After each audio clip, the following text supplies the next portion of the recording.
Hello everyone, I welcome you all to my YouTube channel. So as we know that we are studying a topic that is literature and history by Terry Eagleton, which is the second unit of approaches to literature MA part 2. The very first three videos are uploaded in which we discussed its introduction about the writer, his famous works, key elements and key characteristics of this work, a small overall summary, and the second video we discussed a concept that is called as base and super structure. हमने वो समझा था क्योंकि वो एक बहुत ही important concept है और एज अ सेपरेट क्वेश्चन भी वो आ जाता है जनरली. थर्ड वीडियो में हमने एक क्वेश्चन डिस्कस किया था that was what is Marxist criticism, क्योंकि इस पूरे यूनिट में उसका बहुत रोल है तो हमें वो आना चाहिए कि आखिर मार्क्सिस्ट क्रिटिसिज्म क्या है, उसमें क्या बोला गया है. ठीक है, ओके.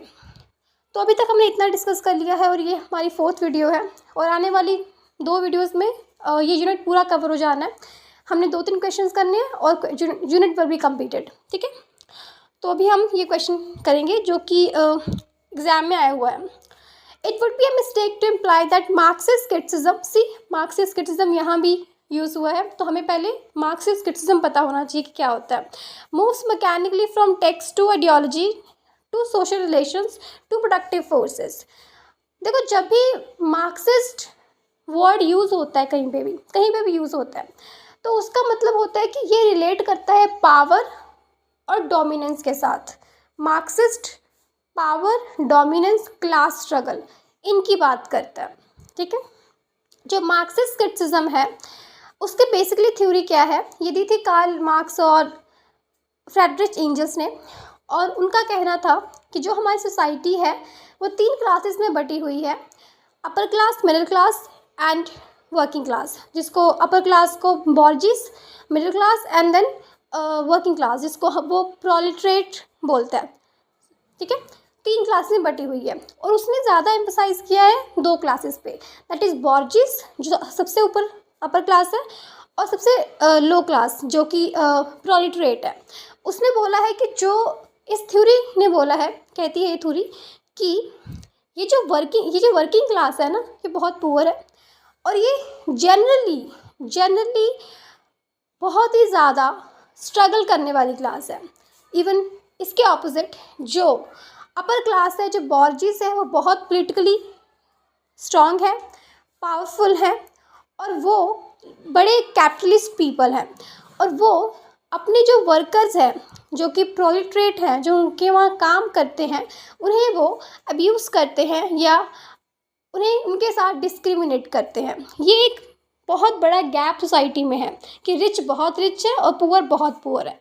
ये थ्योरी ये भी कहती है कि एक दिन एक ऐसा टाइम आएगा जब जो प्रोलेटरेट्स हैं, जो वर्किंग पीपल है, वर्किंग क्लास है, वो एक दिन रेवोल्यूशन लेके आएगी. एक दिन रेवोल्यूशन आएगा बॉर्जिस के अगेंस्ट. और ये जो क्लास है ना कि मैं अपर क्लास हूँ, तुम मिडिल क्लास हो, ये वर्किंग क्लास, जो क्लास है, ये डिफरेंस जो है, क्लास डिफरेंस है, ये एक दिन ख़त्म हो जाएगा और एक क्लासलेस सोसाइटी बन जाएगी जहाँ पे सब इक्वल होंगे. ये मार्क्सिस्ट क्रिटिसिज्म है. ठीक है, अब हम बात करते हैं क्वेश्चन की.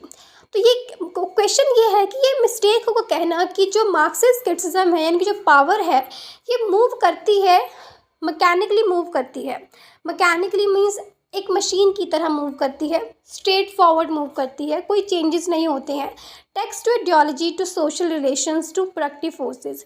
इसको मैं एज अ एग्जाम्पल समझाती हूँ. एग्जाम्पल के साथ, एक मशीन है, उसमें हम कॉइन डालते हैं.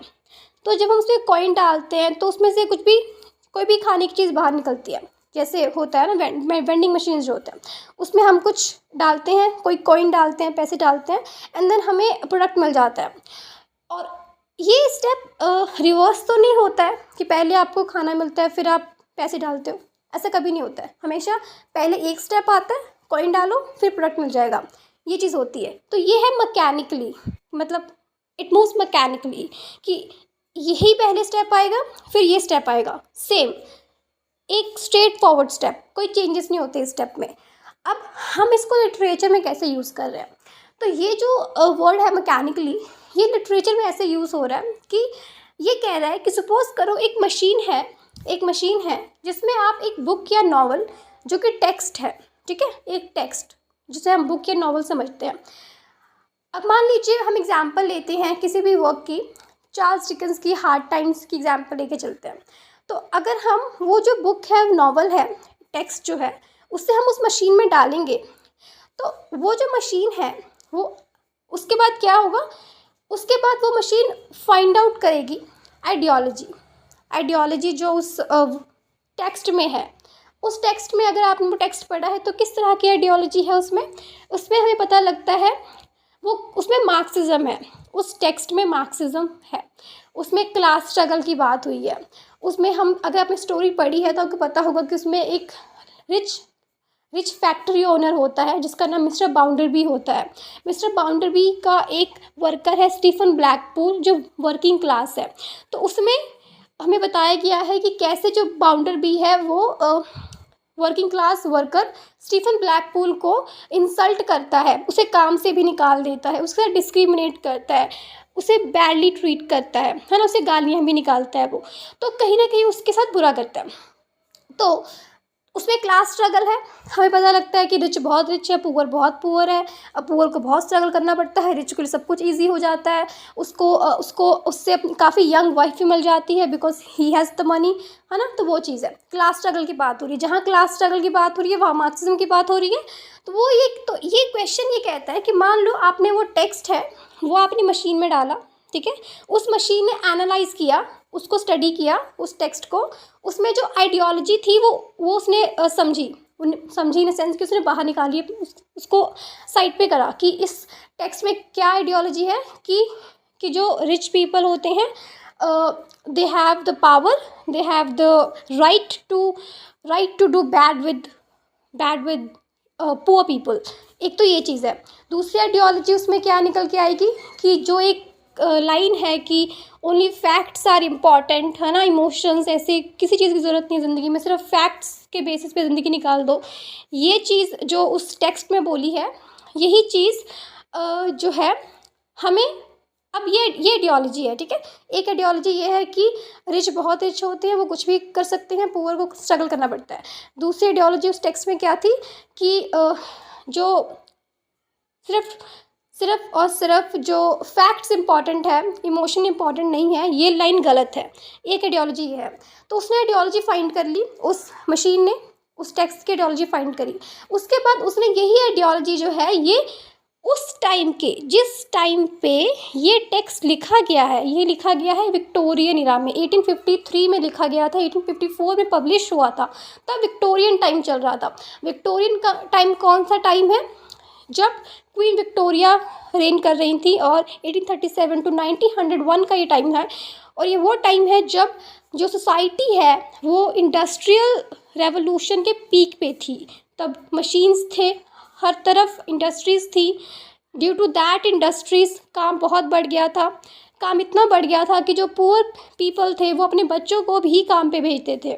चाइल्ड लेबर का टाइम था उस टाइम पे, ठीक है। क्लास स्ट्रगल बहुत था। You have to read about Victorian era for a bit, कि ये ज़रूरी है विक्टोरियन के बारे में पढ़ना, ठीक है। उस समय जो लेडीज़ होती थी उन्हें ज़्यादा राइट्स नहीं थे। उन्हें समझा जाता था कि आप you should stay at home, do not do work outside, है ना।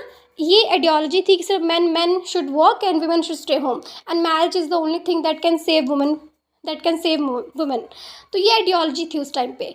तो बेसिकली इसमें क्या बोला जाता है कि आप एक मशीन है, उसमें आप टेक्स्ट डालो, उसके बाद वो मशीन उस टेक्स्ट की आइडियोलॉजी फाइंड करेगी। जो आइडियोलॉजी का मतलब होता है बिलीव्स, उस कैसे विश्वासधारा, कैसी सोच जो होती है, उस टेक्स्ट में कैसी सोच प्रेजेंट की है, वो मशीन फाइंड करेगी। फिर वो मशीन क्या करेगी, वो मशीन नहीं करेगी, हम ही करेंगे। तो उस मशीन में जो सोच निकल के आई है, उसी सोच को उस टाइम पीरियड, जिस टाइम पीरियड में ये लिखा गया है, उस पर अप्लाई करके देखो क्या वो मैच करता है कि क्या वो मैच नहीं करता है। क्वेश्चन ये कहता है कि अगर आप उसमें से जो सोच निकल के आई है टेक्स्ट में से, उसको अगर उसी टाइम पीरियड के लोगों में सोसाइटी रिलेशंस, मतलब सोसाइटी में अगर अप्लाई करके देखोगे, समाज में अगर देखोगे, तो वही चीज़ देखने को मिलेगी, ओके। और जब वही चीज़ हमें देखने को मिलेगी सोसाइटी में, वही चीज़ सेम सोच हमें मिलेगी जो टेक्स्ट में है, और वही टू प्रोडक्टिव फोर्सेस का मतलब है इकोनॉमिक इकोनॉमिक कंडीशंस, कि वही इकोनॉमिक कंडीशंस जो हमें टेक्स्ट में मिली है ना, कि क्लास स्ट्रगल है, ये है, वो है, वही सेम चीज़, सेम इकोनॉमिक कंडीशन हमें मार्केट में देखने को मिलेगी। और ये बिल्कुल ऐसे ही वर्क करता है कि आप कोई भी वर्क लो, उसको आप जब आप एनालाइज करोगे तो जो उस वर्क में आइडियोलॉजी है, जो सोच जिस तरह की प्रेजेंट की गई है, उसको वो आप पता करो कि वो किस टाइम पीरियड में लिखा हुआ है, ठीक है। फिर आप उसी टाइम पीरियड की स्टडी करो और आप मैच करके देखो कि जो सोच टेक्स्ट में है वही सोच आपको उस टाइम के समाज में देखने को मिलेगी। और उसके बाद वैसा ही उसका नेक्स्ट स्टेप क्या है, वैसा ही इकोनॉमिक फोर्सेस भी आपको उस टाइम के सोसाइटी में देखने को मिलेगी जो कि टेक्स्ट में है। और ये बिल्कुल ऐसे ही मूव करता है, एक स्ट्रेट लाइन, कोई भी ऐसे इसके अगेंस्ट नहीं जाता है, ये पूरा ऑर्डर फॉलो होता है, ठीक है। ये क्वेश्चन है, ये क्वेश्चन पे क्वेश्चन मार्क है कि क्या ऐसे होता है, यही क्वेश्चन है। और इसका आंसर ये है कि नहीं, ऐसे नहीं होता है।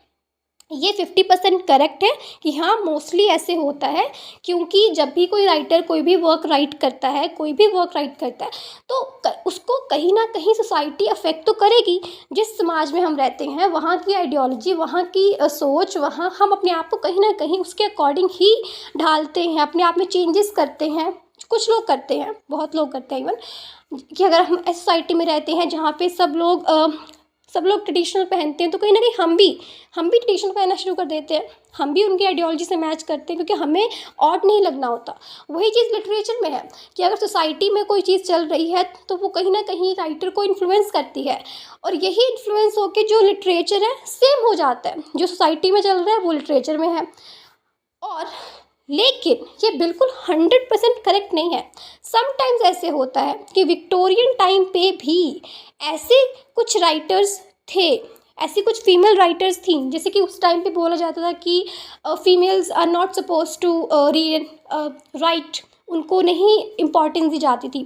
पर इवन उस टाइम पे जब ऐसा कुछ चल रहा था तब भी कुछ फीमेल राइटर्स थी, जैसे Charlotte Bronte sisters, Emily Bronte, Virginia Woolf, नहीं वो तो मॉडर्न राइटर है, not Virginia Woolf but Bronte sisters, और एक जो फ्रैंकेनस्टीन जिन्होंने लिखा है मैरी शेली, और भी बहुत 2-3 फीमेल राइटर्स हैं जो बहुत ज़्यादा फेमस हो गई थी। हालांकि उन्होंने अपना पेन नेम यूज़ किया था, उन्होंने अपना रियल नेम नहीं यूज़ किया था, so that people read their works, है ना। इवन उन्हें उस टाइम पे एज अ मेल अपने वर्क को पब्लिश करना पड़ता था, लेकिन जब वो बहुत फेमस होगी then they started publishing and telling their real names. तो उस टाइम पे भी कुछ वर्क ऐसे लिखे गए हैं जब जो विक्टोरियन टाइम की आइडियोलॉजी को चैलेंज करते हैं। तो हमेशा ऐसे नहीं होता है, कई बार कुछ राइटर्स ऐसे होते हैं जो अपने समाज में जो आइडियोलॉजी चल रही है, जो उनको सही नहीं लगती है, वो उसे क्वेश्चन करते हैं, वो उसे चेंज करने के लिए अपने लिटरेचर में उस चीज़ को लिखते हैं। तो ये जो क्वेश्चन का आंसर ये होगा कि हाँ ये सही है। इसके बाद आपने कुछ एग्जांपल्स दे देनी है, ठीक है। पर इसके बाद अगर कॉन्क्लूड करना है तो ये लिखेंगे कि नहीं, हमेशा ऐसे नहीं होता है। एग्जाम्पल्स फिर हमने वो लिखने हैं कि कुछ वर्क्स ऐसे ज़रूर हैं जिनमें ये चीज़ नहीं है, हमने इसके एग्जाम्पल्स इंक्लूड करने हैं, ठीक है। तो यही हमने यहाँ पूरे आंसर में डिस्कस किया हुआ है कि Joyce resistance to British imperialism, कि एक जेम्स जॉयस हैं जिन्होंने अपने वर्क में अगेंस्ट लिखा था ब्रिटिश एम्पेरियलिज्म के, कैपिटलिज्म के, दे में, है ना, ये चीज़ है। तो इस क्वेश्चन का आंसर ये है। Okay, thank you.